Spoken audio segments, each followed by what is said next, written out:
तो आज अनबॉक्सिंग होगी हमारे 2 नई एक्सेसरीज़ की, जो है बार्क बस्टर्स के हैंड गार्ड्स और एक है एक कार प्ले जिसकी हेल्प से मैं मैप्स देखूँगा व्हाइल राइडिंग। तो लेट्स स्टार्ट द अनबॉक्सिंग।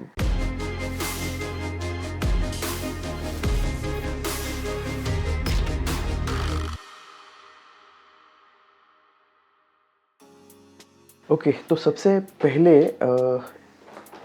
ये जो बार्क बस्टर्स के हैंड गार्ड है, ये एल्यूमिनियम के आते हैं और ये बाइक स्पेसिफ़िक है। ये मैंने स्क्रैम्बलर 400X का जो स्पेसिफ़िक मॉडल है वही लिया है, जो कि है BHG116। अलग-अलग बाइक्स के लिए अलग-अलग स्पेसिफ़िक हैंड गार्ड्स आते हैं, हार्डवेयर किट आता है। तो मैंने जो मेरी 400X के लिए जो हार्डवेयर किट आता है वही मैंने लिया है। और इसके साथ ही मैंने लिया है ये प्लास्टिक हैंड गार्ड, जो है स्टॉर्म बार्क बस्टर का ही है ये, और उससे कॉम्पैटिबल है। तो मुझे एक्चुअली इसमें एक VPS आता है, एक जेट आता है आई थिंक, और एक स्टॉर्म आता है और एक कोई तो मॉडल आता है, अभी मुझे उसका नाम याद नहीं है। और उन सभी में मुझे स्टॉर्म सबसे अच्छा लगा, तो मैंने स्टॉर्म ही मंगवाया है। और दूसरा है IOC का कार प्ले, जो हमें हेल्प करता है मैप के नेविगेशन के लिए। अब ये कार प्ले एप्पल से भी कनेक्ट होता है और एंड्रॉयड से भी कनेक्ट होता है। और ये मैंने कंपनी के वेबसाइट से ही ऑर्डर किया है और ये चाइना से आया है, और इसे आने के लिए 12 से 15 दिन का समय लगा। वैसे इसको आके काफ़ी टाइम हो चुका है, लेकिन मैंने अभी तक इसे अनबॉक्स नहीं किया है। ओके, तो सबसे पहले हम हैंड गार्ड्स का अनबॉक्सिंग करेंगे, देखते हैं उसमें क्या क्या चीज़ें मिली है हमें। ओके, तो सबसे पहले अनबॉक्स करेंगे ये हार्डवेयर किट।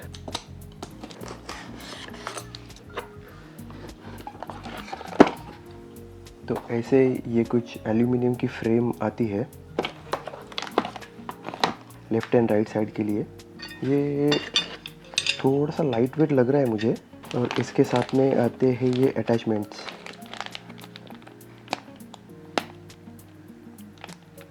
और एक चीज़ मुझे यहाँ पे मिसिंग लग रही है, वो है इसका मैनुअल। आई थिंक ये मैनुअल के साथ में आता है।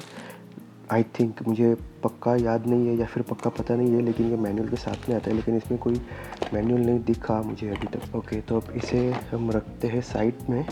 और जो प्लास्टिक गार्ड है ये वाले, इसे हम ओपन करके देख लेते हैं।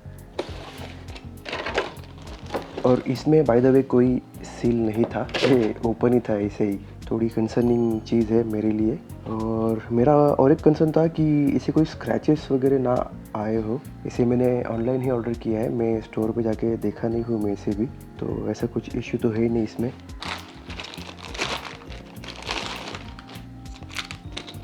कुछ ऐसा पेयर रहेगा ये। तो जब इंस्टॉल होगा ये, तभी मैं तो दिखा दूंगा कि कैसे लगता है ये बाइक पे। और इसके साथ में आते हैं ये अटैचमेंट्स। बस यही चीज़ें थी इसमें। तो अब इसको भी रखते हैं हम साइड में। और ये तीसरी अनबॉक्सिंग होगी हमारे कार प्ले की।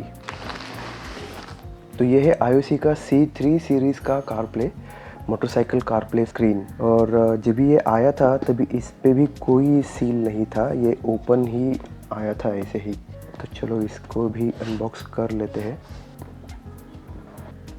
ये रही इसकी स्क्रीन, जो आई थिंक 5 इंच की है। छोटी सी स्क्रीन है, लेकिन इसमें काम हो जाएगा। मैं इसे सिर्फ मैप देखने के लिए ही यूज़ करूँगा और किसी चीज़ के लिए नहीं। और इसके साथ मैंने डैश कैम जो आता है वो नहीं लिया है, मैंने सिर्फ स्क्रीन ही ली है, क्योंकि मुझे सिर्फ मैप ही देखना था इस पर। तो स्क्रीन को रख देते हैं साइड पे। और ये है इसके कुछ अटैचमेंट्स, माउंट्स, ये लगेंगे बाइक के ऊपर। ये है केबल टाई, कुछ एलन कीज, छोटा स्क्रू ड्राइवर, पैनर। और ये है TPMS वाल्व, ये अपने टायर पर लगेगा। इसकी हेल्प से जो एयर प्रेशर है उसको मॉनिटर कर सकेंगे हम। और ये है कनेक्टर केबल। इसको 2 तरीके से पावर आउट किया जाएगा। ये बैटरी से कनेक्ट होगा, और अगर बैटरी से नहीं कनेक्ट करना तो इसे डायरेक्ट USB से भी पावर ऑन कर सकते हैं। ये जो है वो इस केबल पे लगेगा हमारी स्क्रीन के। और ये वाला जो पोर्ट है वो जाएगा टाइप A पोर्ट में। और ये एक क्विक रिलीज सिस्टम है, जिसकी हेल्प से मैं जो ये स्क्रीन है वो इजीली निकाल सकता हूँ, क्योंकि मैं इसे अपने बाइक पे ऑल द टाइम ऐसा स्टिक करके नहीं रखूँगा, क्योंकि कुछ भी हो सकता है, चोरी वगैरह होने का डर रहता है, तो वो रिस्क नहीं लेना है। तो कुछ इस तरह से ये इजीली अटैच हो जाता है और डिटैच हो जाता है। अब इसका भी इंस्टॉलेशन या फिर इंस्टॉल होने के बाद कैसे ऑपरेट होता है वो मैं डिटेल में आपको बता दूंगा। फ़िलहाल तो मैं बस इसकी अनबॉक्सिंग कर रहा हूँ। जब मैं सर्विस सेंटर जाके इसे इंस्टॉल करूँगा फिर उसके बाद में इसका डिटेल वीडियो और बना दूँगा। और आई थिंक ये है एक स्क्रीन गार्ड जो कि कंपनी ने प्रोवाइड किया है उसी के साथ, और ये है इसका मैनुअल। ये कोई रॉकेट साइंस नहीं है, ये तो हम घर पे भी इजीली कर सकते हैं, लेकिन मैं इसे सर्विस सेंटर इसलिए लेके जा रहा हूँ क्योंकि वारंटी में आगे जाके कोई प्रॉब्लम ना हो। तो इसको भी पैक करके हम रख देते हैं। पैक करने से पहले मैंने सोचा कि इसे पावर बैंक से थोड़ा ऑन करके देख तो लूँ। ओके, तो कुछ इस तरह से ऑन तो हुआ ही है। आई विश कैमरे का एंगल अगर सही होता तो मैं और सही तरीके से दिखा पाता। वन सेकेंड, इसको अभी मैं थोड़ा सा साइड में रखता हूँ और एक छोटी सी अनबॉक्सिंग और है, अनपैकिंग, उसको मैं कर देता हूँ। फिर इसके बाद स्क्रीन पे हम लोग रिटर्न आते हैं।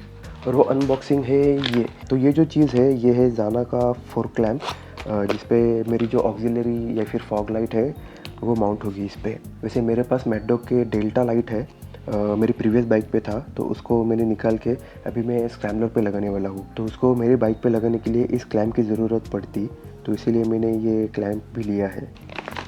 ये अपने फोर पे कुछ इस तरीके से बैठ जाएगा। इसके साथ में और भी अटैचमेंट्स आए हैं। तो इसके साथ हमें मिलता है ये 2 सस्पेंशन माउंट। फिर उसके बाद ये फॉग लैम्प माउंट है, वो हमें 3 साइजेस में मिलते हैं, एक स्मॉल, एक मीडियम और ये बिग साइज़ में। और इसके अलावा उसके कुछ mounting accessories, washer and Allen key. तो ये लगेगा हमारे स्क्रैम्बलर के सस्पेंशन पे, और उसके ऊपर हम देखेंगे कि इसमें से कौन सा बेटर देखने में भी दिखता है और फंक्शनली भी कौन सा बेटर रहेगा। उसके अकॉर्डिंग ये जो माउंट्स है वो लगाऊंगा मैं। और ये सब चीज़ें जो है वो मैं कल सर्विस सेंटर लेके जाऊंगा और सर्विस सेंटर में ही इंस्टॉल करूंगा मैं।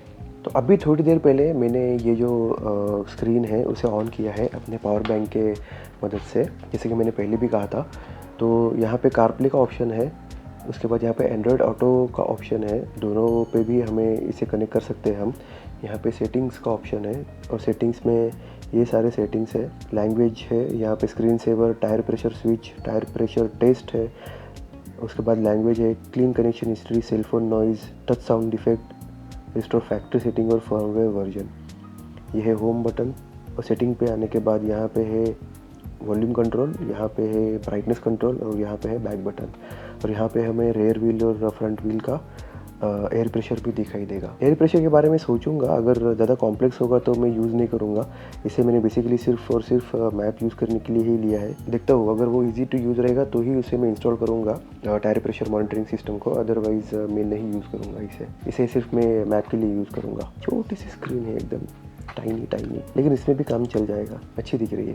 और ये सब जो चीज़ें हैं वो मैं कल अपने ट्रायम्फ के सर्विस सेंटर पे लेके जाने वाला हूँ। उनसे मैंने अपॉइंटमेंट तो ली है, कल 10 बजे उन्होंने मुझे बुलाया है इंस्टॉलेशन के लिए, क्योंकि मैं खुद इनको नहीं इंस्टॉल करूँगा, मैं सर्विस सेंटर ही जाऊँगा और उनसे ही इंस्टॉल करूँगा ये सब चीज़ें। क्योंकि मैं नहीं चाहता कि आगे जाके वारंटी में कोई प्रॉब्लम हो, तो बेटर है कि उनसे ही जाके इंस्टॉल करा लो।